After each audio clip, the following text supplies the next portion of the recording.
The location. So we had one location at Kimbo Dam, another one in Donholm, which was the interior scene for the house. It was my friend's house. And then we had another location at the Nairobi War Cemetery. The other location was City Health Hospital. It's in Odeon. And then the other locations were in Machakos, which was the Machakos People's Park.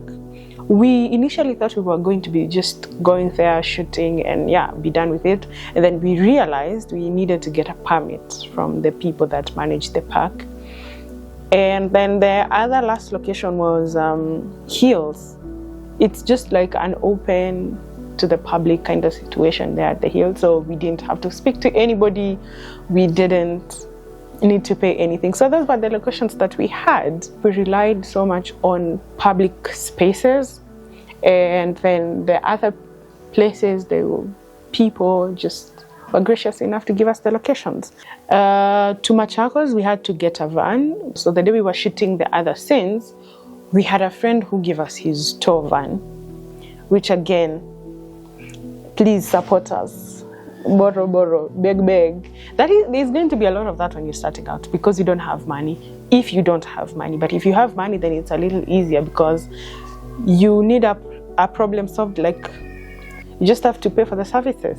But when you're starting out and you don't have a lot of money, you will rely so much on goodwill, your friends, your family, the friends of your friends, people you don't know who you'll have to ask and sometimes beg for them to help you. The creative parts of production, and specifically for me being the director, not knowing what you're doing it means that you're going to do a lot of guesswork. It means you're going to do a lot of things maybe you shouldn't do. Because going in, you have this misconception that the work of a director specifically is direct the actors on what to do. And your work is done. And there is a lot that goes into directing,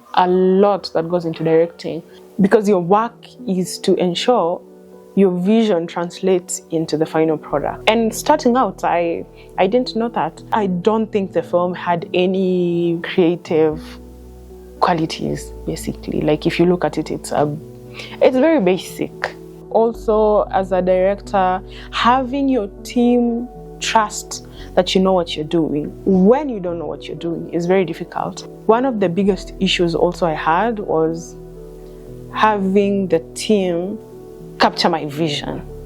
So we would have issues with the DOP, we would have issues with the lighting, camera operators, and they were not fully at fault. I was at fault, even more at fault than they were, because how do I want to translate my vision? I have no idea how my vision should be translated. Maybe one of the biggest lessons I learned is to have a very clear vision as a director, because you're the one that is leading everybody else. So where are you leading them to? If there is no clear path for them to follow, everybody's gonna come with their own idea of what they think should happen. If you cannot see where you're headed and you're not able to lead people there. So that is basically the challenge I had as a director.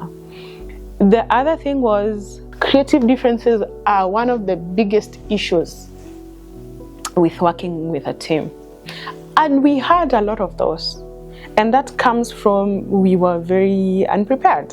When you're working on a set, there's going to be a lot of pressure. Maybe it could be time, it could be resources, it could be so many things. So there's a lot of pressure most of the times.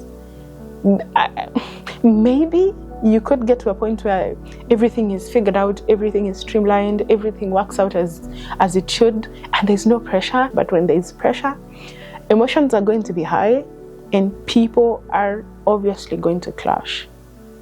And that happened when we were shooting My Dear's Diary. Because remember, I'm inexperienced, I don't have resources, I don't have ujuzi, and then I have these people in this team who are very creative. They have an idea of what they believe the film should look like. They have their own vision. Because I have not communicated my own vision, they have no idea what I want. So we had a lot of issue just agreeing this is exactly what we were going to do. There's going to be a lot of issues that arise from creative differences, and even the pressure. and even fatigue and all those things. If you're working with a team, you should trust each other. Trust that you guys are working towards the same objective. The other thing is believing in each other's capabilities. When you're starting out, have a team of people who are going to be willing to help you. So for me, I had a very good team. It had its flaws, but mostly it was people who were willing to put in the work.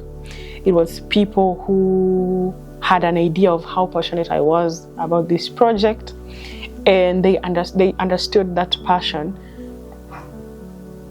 had to be translated into something that we could look at and say, well, we did something nice. And they were willing to put in the work, from the cast to the crew and to even the people that now were supporting us financially. It was such a good team. And having people cheering you on, having people who are willing to do things for you, it's such a good thing. It's such a good thing. It's such a good thing.